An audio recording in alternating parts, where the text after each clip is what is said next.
Bismillahirrahmanirrahim. Assalamualaikum warahmatullahi wabarakatuh.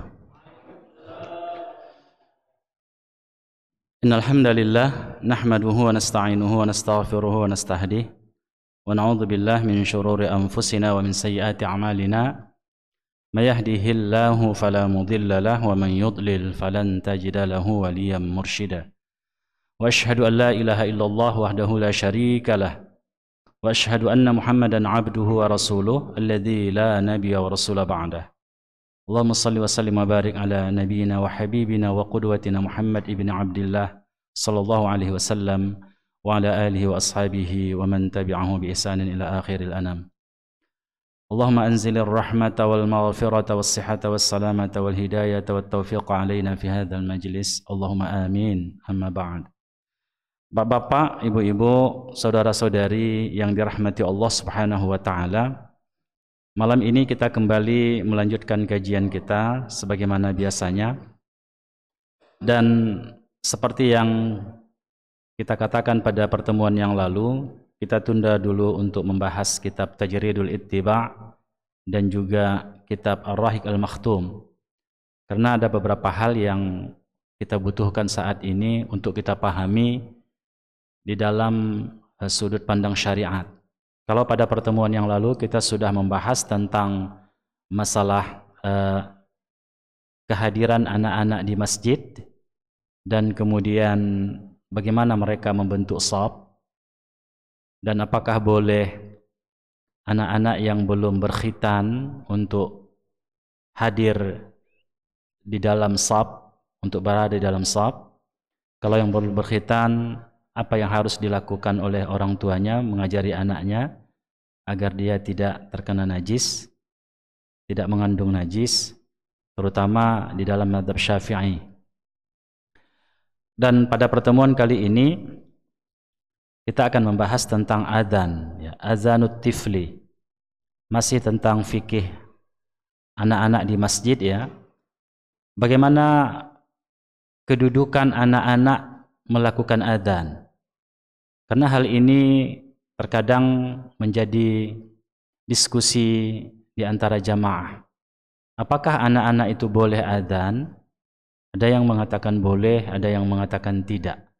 Tapi bagaimana sebenarnya dalam pandangan syariat? Kalaupun anak-anak itu dibolehkan adzan, berapa ukuran usianya baru boleh adzan? Dan ketika anak-anak itu adzan, apa syarat-syarat yang harus dipenuhi anak-anak itu boleh melakukan adzan? Dan semoga ini bisa menjadi pedoman kita. Tetapi sebelum itu kami ingin menghantar dulu tentang kedudukan adzan.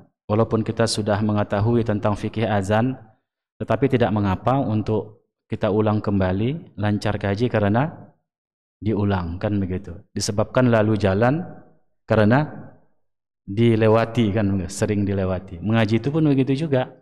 Kalau sering-sering kita bahas, maka akan terseping di memori kita.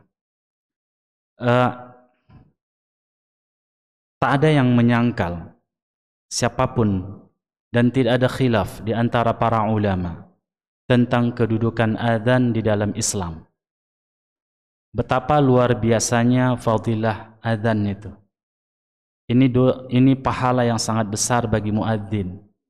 Tetapi banyak orang yang terkadang mengabaikan tentang keutamaan adzan. Ada orang yang kurang memenuhi syarat untuk adzan, semangat adzan.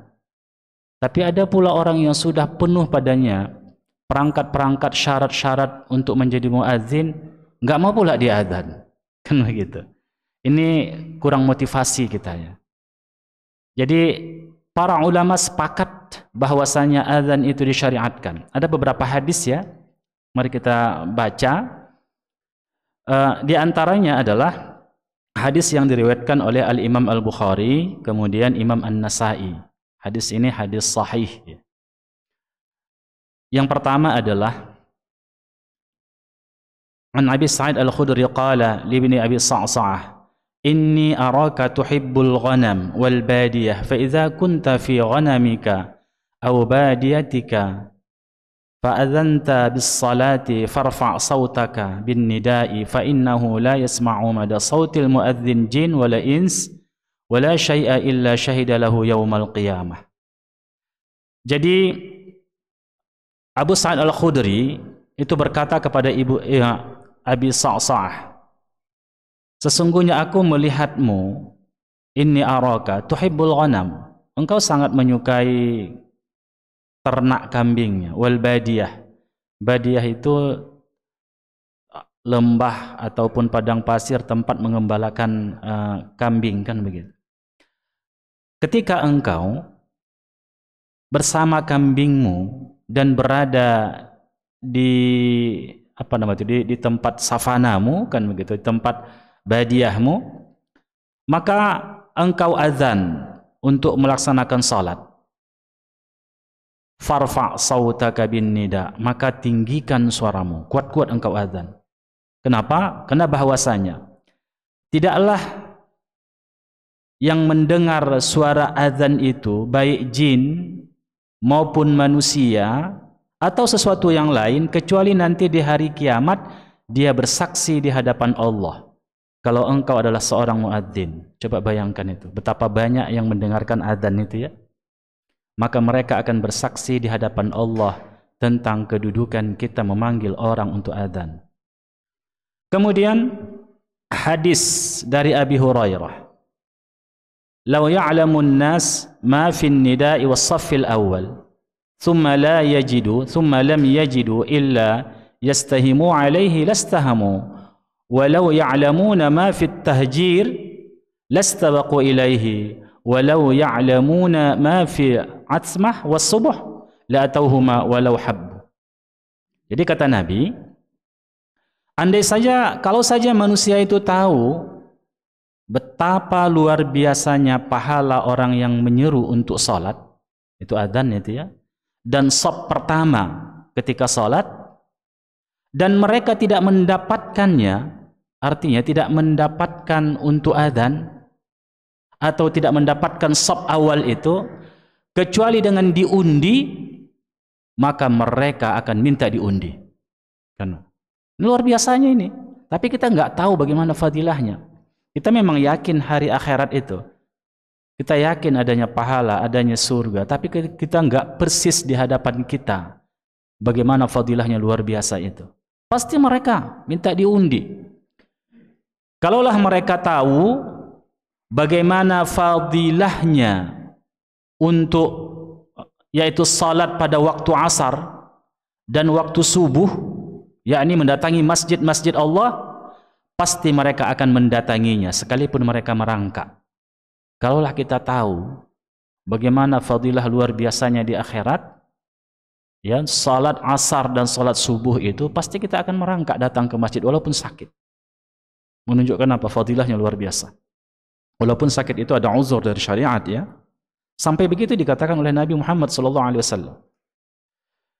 Lalu ikhwah rahmati Allah Subhanahu wa taala, disebutkan juga al-imamu dhamin wal muadzin mu'tamin fa arsyadallahu al-a'immah wa ghafara lil mu'minin lil muadzin.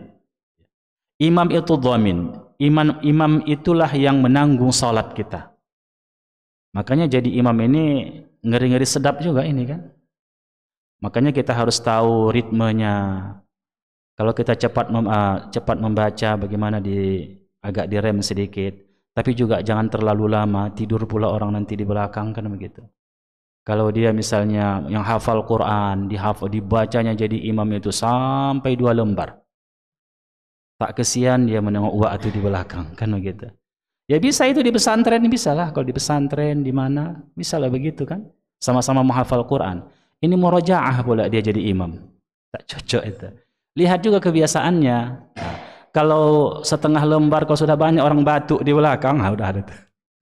Iya kan? Cukuplah itu ya. Jadi ikhwah yang rahmati Allah Subhanahu wa taala, dilihat kondisinya ya.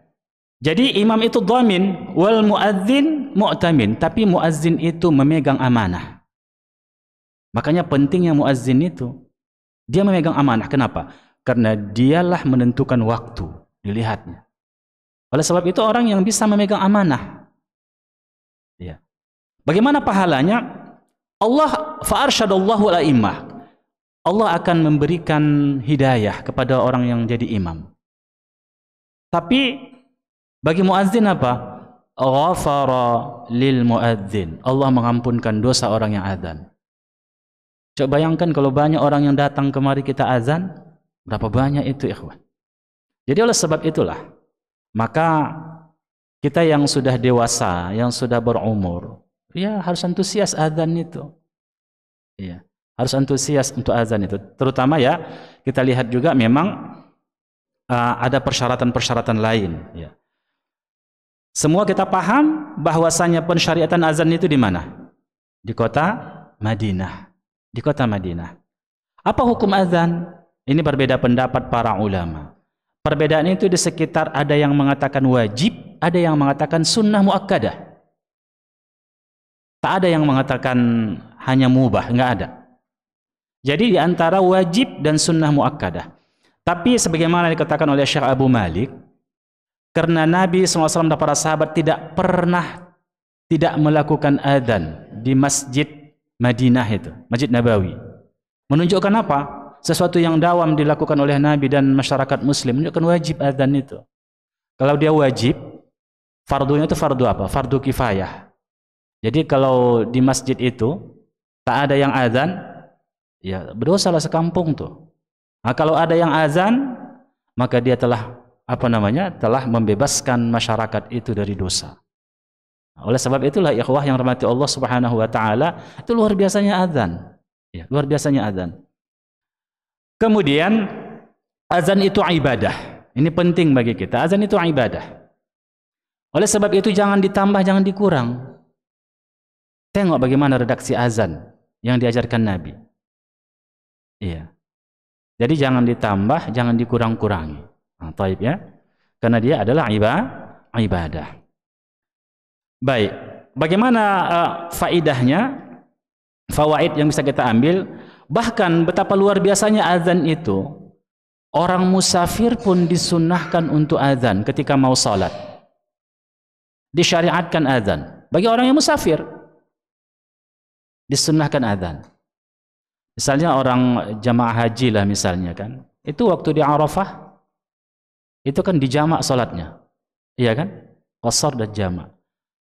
Jadi, sebelum salat, itu sunnah azan. Sunnah adzan. Lalu salat 2 rakaat yang qomat, kemudian baru salat 2 rakaat, selesai, qomat lagi untuk salat asarnya. Walaupun dijamak dan diqasar. Kan begitu.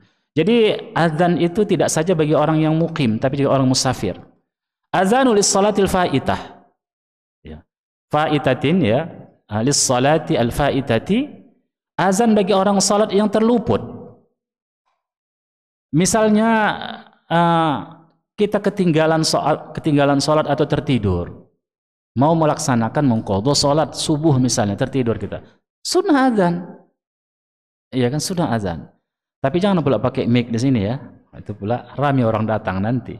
Ya kita sajalah, jangan pula kuat-kuat pula di rumah tuh sampai kita naik ke atas apa itu kan. Nah, cukuplah kita saja untuk menyelesaikan sunnahnya, gitu ya. Kemudian iqamah. Bagaimana hukum azan wanita? Enggak boleh. Kalau wanita azan, apalagi dia azan untuk memanggil laki-laki, enggak boleh. Ya, enggak boleh. Jadi tidak diwajibkan pada wanita itu azan. Baik. Kemudian ikhwah yang mati Allah, apa syarat-syarat azan itu? Ini perlu bagi kita ya sebelum kita bahas tentang fikih aulad itu. Pertama, dukhulu waqtis shalah. Sudah masuk waktu salat. Bukan akan masuk waktu salat, tapi sudah masuk waktu salat di awal waktu itu. Maka disitulah adzan itu dimulai. Kecuali salat fajar. Kalau salat subuh 2 kali adzannya. 2 kali azannya. Ini Ustadz ingin menjelaskan secara objektif lah ya, objektif. Manapun kita amalkan itu terserah bagi kita lah ya. Tapi sunnahnya Ustadz jelaskan. Di zaman Nabi 2 kali azan subuh. 2 kali azan subuh. Jadi azan pertama itu Bilal bin Rabah. Bilal bin Rabah itu menandakan waktu sahur. Ya, waktu sahur. Kalau ada orang sholat witir, ya kan, mau menutup witirnya, kalau sholat qiyamul lail, maka witirlah dia, kan begitulah. Tutuplah sholat qiyamul lailnya. Dan disitulah dekat-dekat waktu sahur dia. Itu azan Bilal. Azan Bilal itu pakai as-salatu khairum minan naum. Itu azan yang pertama. Sebelum masuk waktu subuh. 15 menit kira-kira begitu. Ya, sebelum masuk waktu subuh. Itu pakai as-salatu khairum minan naum. Salat itu lebih bagus daripada tidur, karena itu membangunkan orang tidur.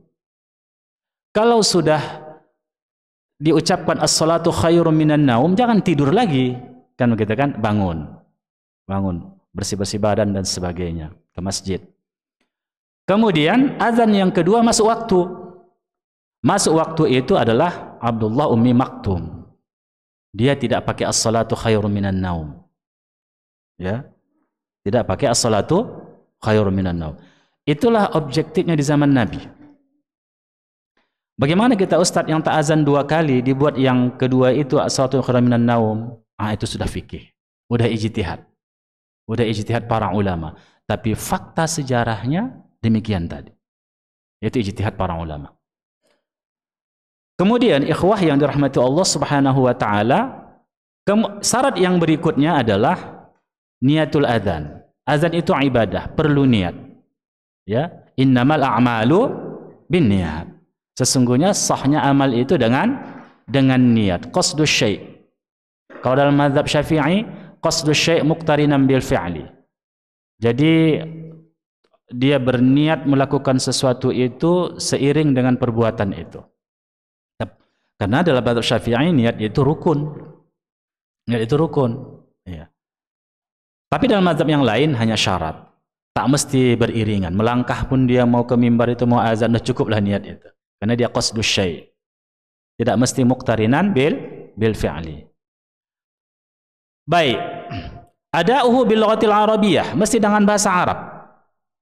Jangan pula karena mayoritas kita di sini orang apa kita sini banyak. Campur kalau kita sini ya. Jadi sekali-sekali bahasa Mandailing kita azan.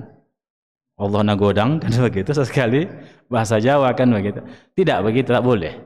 Ini ibadah, tak boleh tukar-tukar. Mesti bahasa Arab. Mesti bahasa Arab. Iya. Tidak boleh bahasa yang lain. Tidak seperti Mustafa Kamal Ataturk. Itu Perdana Menterinya Turki dulu. Iya kan? Digantinya Allahu Akbar itu dengan Allah buyuk. Karena buyuk bahasa Turki itu artinya besar. Jadi digantinya, ini betul-betul liberal ya. Kita lihatlah bagaimana wafatnya ya kan. Jadi seperti itu.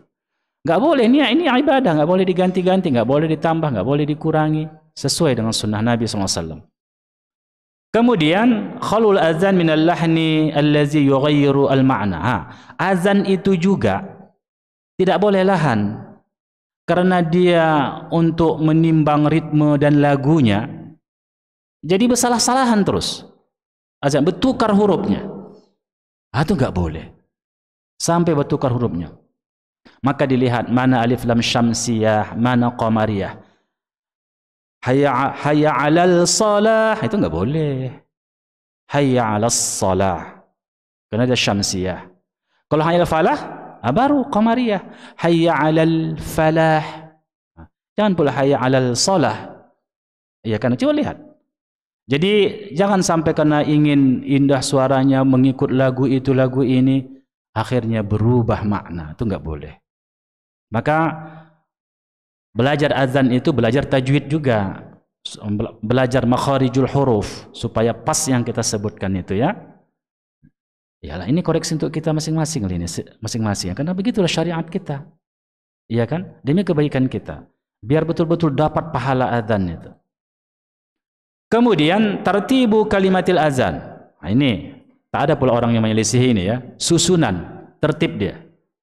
Jangan pula dulu as-salatu khairum minan naum baru hayya 'alal falah kalau kita salah, tidak.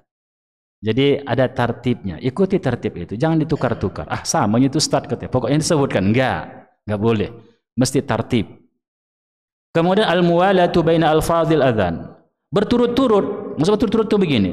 Jangan pula sampai rentang antara, misalnya kan begini, asyhadu alla hayya 'alas shalah, katanya kan begitu. Udahlah, keluarlah dulu katanya. Iya kan? Cerita dia dulu atau minum dia dulu, lama baru hayya 'alas shalah katanya. Orang pun pikir ini kawan ini mati lampu, rusak mic atau apa, tiba-tiba hayya 'alas shalah lagi muncul. Iya kan? Tak boleh. Dia mesti mualat di antara lafal adzan itu. Yang kedua, isma'u ghairil hadirin.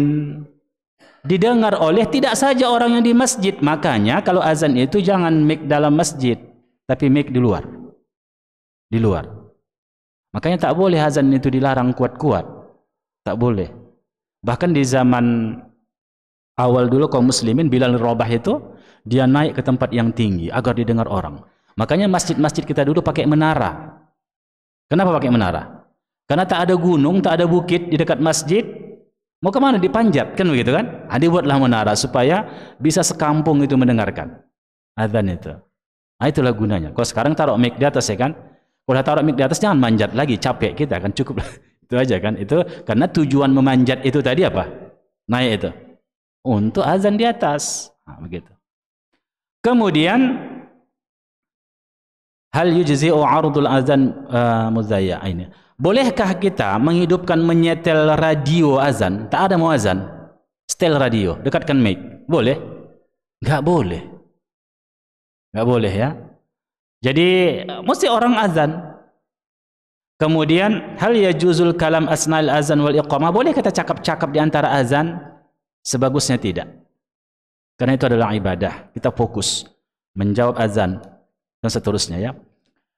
Kemudian tentang sifat muadzin. Ini sifat karakter muadzin. Yang pertama, ayyabtaghiya bi adani wajh Allah. Bi adanihi wajh Allah. Mestilah orang yang azan itu karena Allah. Karena Allah Subhanahu wa taala, bukan karena maksud yang lain. Karena Allah. Tujuannya karena Allah. Barulah dapat pahala dia. Bukan karena apa namanya itu ya, bukan karena yang lain lah, entah apapun tujuannya, tapi karena Allah Subhanahu wa taala. Ikhlaskan itu. Kemudian dia ayyakuna adlan aminan. Ini orang yang azan itu mesti orang yang jujur, bukan orang pendusta, bukan orang pembohong. Aminan, terpercaya. Itu sifatnya. Kenapa? Karena berhubungan dengan waktu, mengajak orang untuk sholat. Mesti orang yang adil dan orang yang terpercaya. Ya, baik. Yang ketiga, ayyakuna sayyitan. Jadi husnus saut. Ya, husnus sauti. Yang azan itu mestilah suaranya yang terbaik di antara kita yang ada di situ. Tapi jangan pula kalau tak ada pula orang yang suaranya yang bagus ada di situ, tak azan-azan kita. Kita ada di situ, ya kita azan. Karena sudah dalam keadaan tak ada apa namanya itu, tak ada rotan, tali plastik pun jadi. Nah, kan begitu. Kalau sekarang tak ada akar lagi, payah mencari akar kan? Nah, tali plastik pun jadi.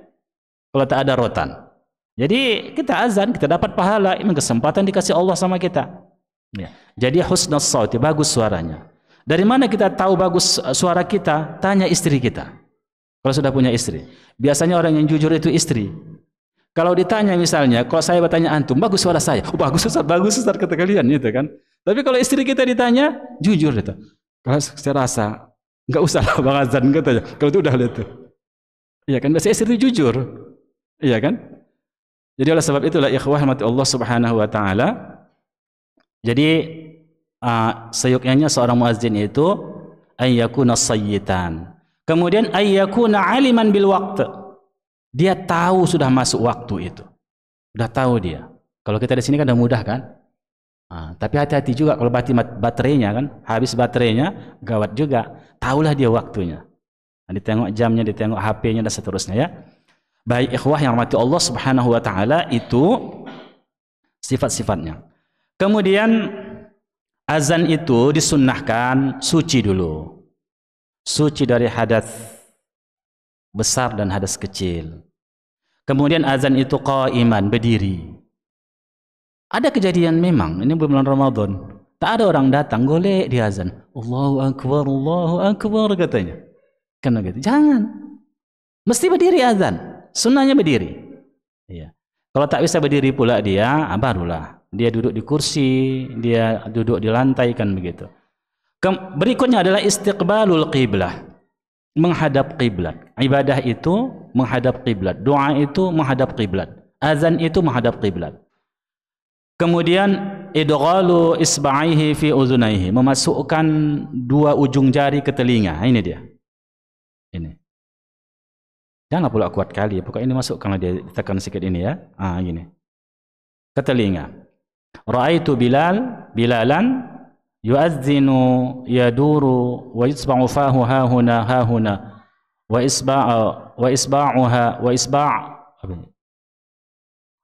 isba'ahu fi uzunaihi, dan dua ujung jarinya masuk ke telinganya gini.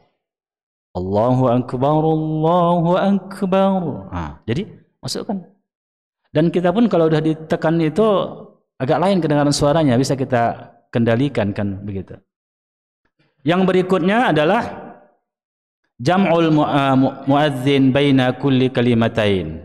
Dihimpunkannya dua kalimat itu, jangan Allahu akbar, Allahu akbar.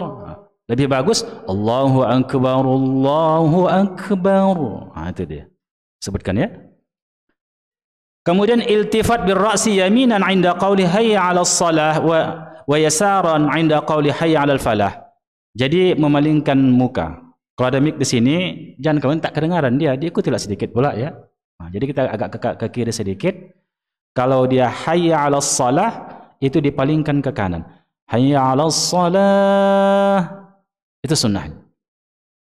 Kalau hayya 'alal falah, ke kiri. Hayya 'alal falah, itu ke kiri.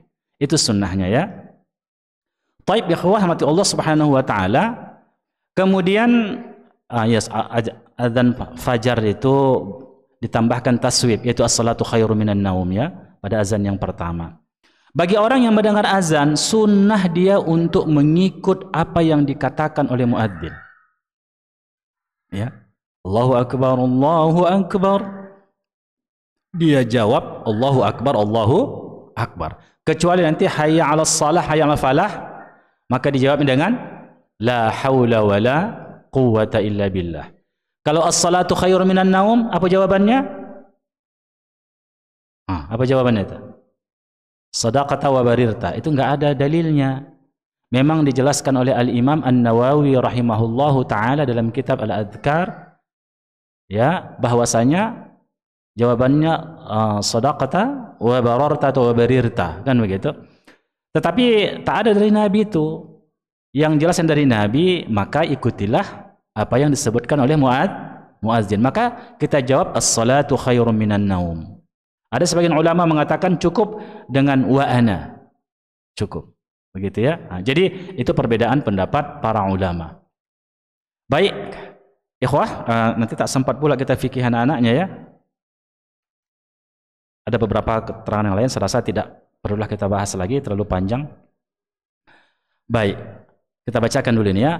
Para ulama tentang fikih azan bagi anak-anak. Para ulama sepakat anna azan at-tifli ghairul mumayyiz ghairul aqili la yasihhu wa la yujzi. Sepakat para fuqaha, azan anak-anak yang belum mumayyiz, tak tahu dia membedakan mana yang baik, mana yang tidak, belum. Ya. Artinya di bawah 7 tahun.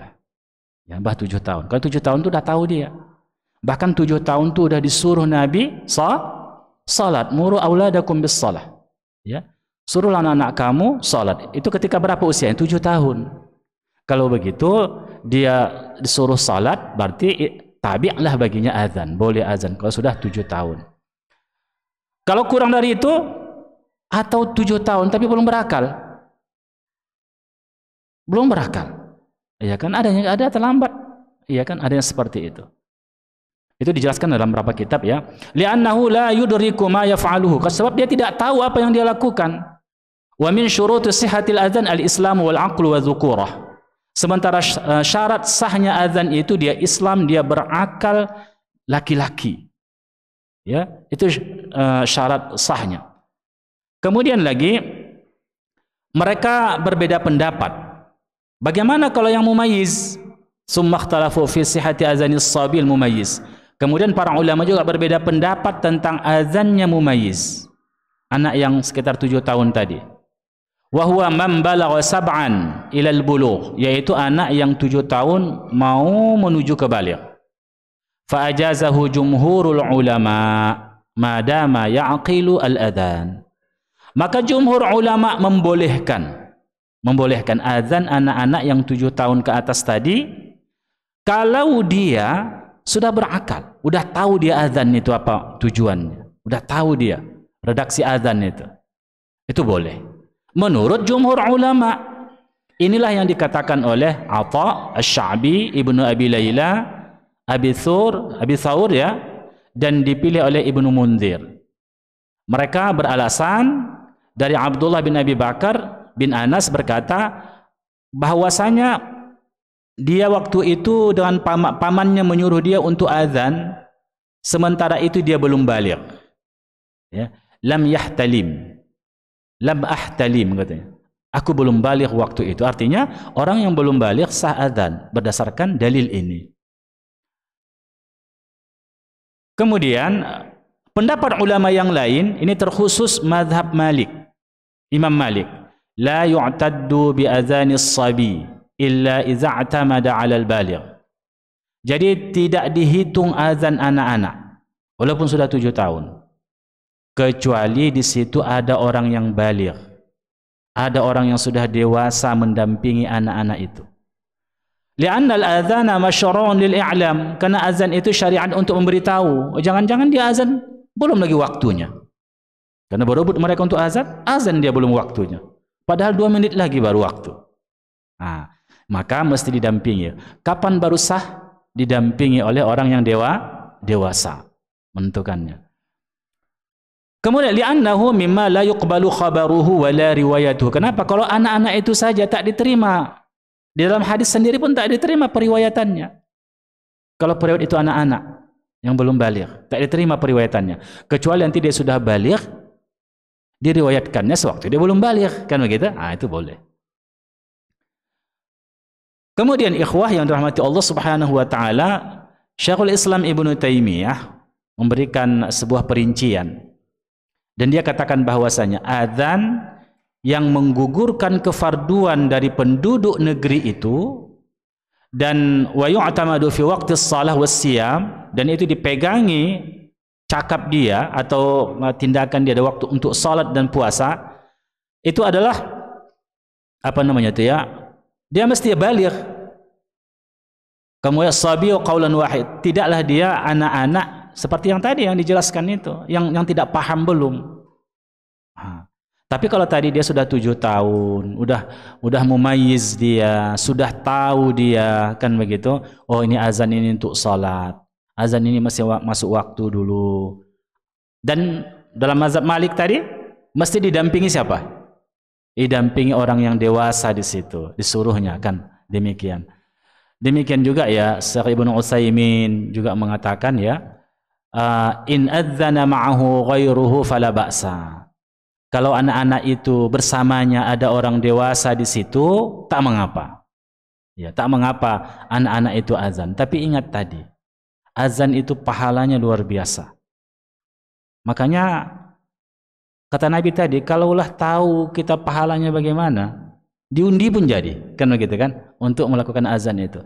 Itu kesempatan ya, terutama bagi orang-orang yang suaranya yang tinggi, suaranya yang bagus, ya, itu kesempatan untuk karunia Allah kepadanya. Harus disyukurinya. Mau kemana dibuatnya suara itu? Mau karaoke, kan begitu? Enggak, harus azan. Iya kan? Kemana digunakan suara itu? Itu kan dipertanggungjawabkan suara kita itu. Nah, Allah karuniakan. Maka pelajari azan itu, pelajari tajwidnya, bagaimana, ya kan, yang bagusnya azan. Iya. Jadi kalau yang sedang-sedang saja belajar azan juga. Mana tahu orang itu tak datang? Iya kan? Kita azan, sekali-sekali kita azan. Taib. Jadi ikhwah yang rahmati Allah Subhanahu wa taala, inilah kaji yang penting kita sampaikan hari ini agar kadang-kadang kita akan berbeda pendapat di masyarakat ini. Ada yang sepakat anak-anak azan, ada yang tak sepakat. Sebenarnya kedua-duanya tujuannya bagus. Yang menyuruh anak-anak azan itu untuk melatih mereka. Kapan lagi dilatih? Kan begitu kan? Untuk azan. Tapi yang satu lagi mengatakan ini kan ibadah. Bahkan ada, saya membaca tadi di sebuah pertanyaan kepada ulama, dia mengatakan begini, saya Syekh malas datang ke masjid. Kenapa malas? Karena yang azan itu anak-anak. Begitu katanya. Apa kata Syekh? Engkau sudah ditalbis iblis. Kau tuh sudah digoda iblis, kan begitu. Masa kalau anak-anak azan tak mau datang ke masjid? Nah, jadi ini juga ekstrim. Iya. Kalau anak-anak itu memang dilatih siapa generasi berikutnya, kan begitu. Tapi dilihat anak-anak yang sudah mumayyiz. Nah, kemudian suaranya yang bagus dilatih. Yang belum itu jangan latihannya di azan, latihannya di luar azan, di luar waktu salat, kan begitu, dilatih mereka. Dan itu memang kewajiban kita untuk mengajari anak-anak kita. Tetapi karena ini ibadah, iya kan? Kita juga punya pedoman-pedoman syariat. Jadi intinya anak-anak boleh azan kalau dia mumayyiz. Agar keluar dari khilaf, maka dia didampingi oleh orang yang dewasa. Didampingi untuk melakukan azan itu. Karena ini berhubungan dengan salat, berhubungan dengan ibadah. Baik, masih ada waktu kita, ada yang ingin bertanya, silakan. Saya tak tahu berapa menit lagi. Mungkin 1 atau 2 menit lagi ya. Makanya pakai digantung mic itu. Iya kan? Kalau sekali bisa juga. Kalau di kampung kami azan taruh mic tuh begini, Pak. Ini mic kan? Begini. Sambil nutup kuping dia. Di kampung begitu azan. Jadi kan ini jangan buat balik. Ini wayarnya kan begitu. Sini dia. Allahu akbar, Allahu akbar. Jelas. Jelas. Pernah dipraktekkan itu. Pernah dipraktekkan. Bisa. Tapi pakai tempat kan lebih bagus dia. Kalau dipegang-pegang nanti rusak pula apanya itu, apa namanya itu, wayarnya itu kan, asik dipegang-pegang saja. Jadi tak tahu mana suara azan, tak tahu suara yang suara katanya begitu kan. Nah, jadi bagus sediakan aja, masjid-masjid menyediakan itu. Baik. Ada lagi? Ini kaji pertama kita, kelebihan waktu ini. Ya. Nggak ada lagi? Iya, silakan.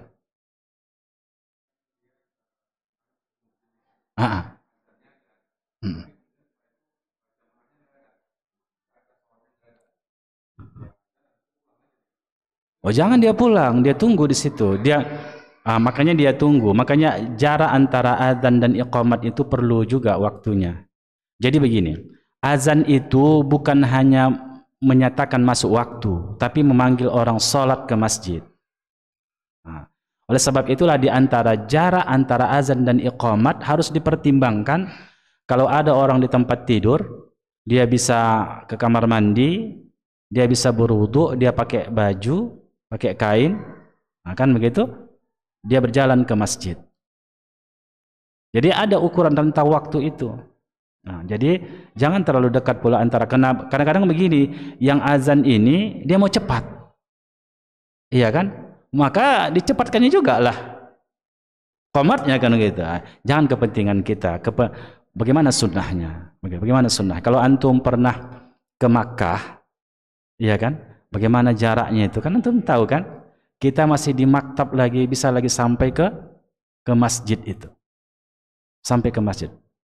Jadi kasih rentang, tapi janganlah pula selama itu di sini pula. Iya kan? Berbahaya juga, iya kan? Jadi ada rentang waktu. Bahkan begini, salat subuh itu lagi. Salat subuh ini kan memang banyak khilafnya. Waktu yang kita ikuti ini kan diperdebatkan oleh sebahagian orang kan. Ada yang mengatakan terlalu tercepat. Ada yang mengatakan ya sudah pas kan begitu. Sudah ada waktu tamkinnya. Yaitu sudah dikurangi berapa menit kan begitu ya, sudah. Jadi dan di antara azan dan iqamat itu kan itulah waktu di mana doa kita diistijabah oleh Allah. Apalagi waktu subuh itu. Ya kan, orang kan baru bangun tidur, janganlah cepat-cepat qomat. Ya. Jadi tunggu orang datang dulu, dia bisa sholat 2 rakaat. Alhamdulillah. Jadi ada yang tertentu di masjid kita ini, alhamdulillah udah pas itu. Ya kan? Dikasih orang kesempatan untuk berdoa. Jangan pula habis orang sholat 2 rakaat langsung iqamat. Kapan orang berdoa lagi? Pasnya waktunya kan. Nah, jadi tunggu dulu kira-kira. Janganlah pula lama pula berdoanya, pula panjang juga itu. Tak juga seperti itu ya. Nah, jadi kasih sedikit untuk berdoa. Paling tidak Rabbana atina fid dunya hasanah wa fil akhirati hasanah. Doakannya orang tuanya, doakannya dirinya. Kasih kesempatan karena itu waktu yang diistijabah doa kita. Waktu istijabah. Dan kemudian lagi ikhwah Allah Subhanahu wa taala ya. Selain itu perlu juga kita pertimbangkan kemaslahatan. Ya, jangan juga terlalu lama pula kita kan. Jangan terlalu lama baru iqamah. Sampai orang menengok-nengok ke belakang semua gini. Biasa itu kan orang di depan kan, biasa kan orang pertama datang. Tak juga iqamah, tengok ke belakang gitu. Tengok ke belakang kan sering gitu kan. Nah, jadi makanya sebenarnya ya, siapa yang menyuruh iqamat? Imam. Kalau imam itu sudah siap, baru kita iqamat. Nah, atau di dalam kitab ini jelaskan juga, kalau agak terlambat imam itu sudah nampak imam, kan begitu, menurut kebiasaannya itu sudah boleh iqamat memang. Tapi seyogyanya kalau waktu netralnya, maka imam itulah yang menyuruh qamat, baru qamat. Dan yang azan itu yang iqamah ya. Itu juga, yang azan itu yang iqamah. Itu hak dia itu. Kecuali ada izin dari dia untuk yang lain iqamah. Ini kadang-kadang awak azan kan, pengen juga awak iqamat kan begitu kan. Untuk dapatkan pahala lengkap. Tapi udah muncul Allahu Akbar kata. Siapa yang ketawa gitu kan? Walaupun tak kesal kan begitu, tapi sunnahnya tak begitu, ya kan? Kecuali dan kemudian kalau ada apa namanya itu muazzin yang ratib yang sudah ditunjuk, jangan kita ambil. Misalnya salat Jumat, ya kan? Biasanya kalau di masjid kita ini sudah ada ditentukan siapa jadi muazzin kan begitu. Jangan diambil haknya, nggak boleh. Kalau udah ditunjuk, ya. Begitu juga jadi imam ini. Kalau udah ada SK-nya, iya kan? Jadi imam, siapapun menjadi imam ini mesti atas izin dia. Kecuali hanya kebiasaan aja, udah tunjuk aja, udah kebiasa dia jadi imam, itu lain. Tapi kalau udah ditunjuk dia jadi imam, bapaklah jadi imam di sini, maka mesti atas izin dia. Macam mana pun imam itu sabarlah, awak kan? Karena itu ditunjuk udah dia kan. Makanya jadi makmum itu juga harus sabar, harus bersabar. Dan kemudian lagi, memang seyogyanya apa namanya itu ya? Apalah yang bisa saya katakan ya? Memang harus begitulah. Ya, jadi imam itu ada syarat-syaratnya, makmum itu syarat-syaratnya, dan muazzin itu juga ada syarat-syaratnya. Tapi kalau tadi tak bisa ideal kita Ustadz, karena tak ada yang memenuhi standar Ustadz ini, maka tak ada lagi orang jadi imam, tak ada lagi jadi muazzin kan gitu. Ya apa adanya lah, itulah tadi kan. Makanya kita juga bermohon kepada Allah Subhanahu wa taala mengkaruniakan kepada kita orang-orang yang apa namanya itu, yang alim, orang yang faqih, orang yang salih ya. Dan bolehkah kita berimam dengan orang yang fasik? Boleh. Kalau tak ada yang lain. Nah, orang fasik itu apa? Orang yang melakukan dosa besar, dia nggak taubat. Orang yang terus-terus melakukan dosa kecil, dia tak taubat. Nah itu dia. Barangkali demikian saja lah ya, sudah habis waktunya. Tapi intinya adalah, kalau ibadah itu ada standar, ada syarat-syaratnya, ada rukun-rukunnya, ada ketentuan syariat. Marilah kita mengacu kepada ketentuan syariat itu. Kita abaikan masalah yang khilafiyah. Dalam masalah yang khilafiyah, mana hal yang disepakati itu kita penuhilah di situ. Demikian saja. Subhanakallah bihamdik, asyhadu an la ilaha illa anta, astaghfiruka wa atubu ilaik. Wassalamualaikum warahmatullahi wabarakatuh.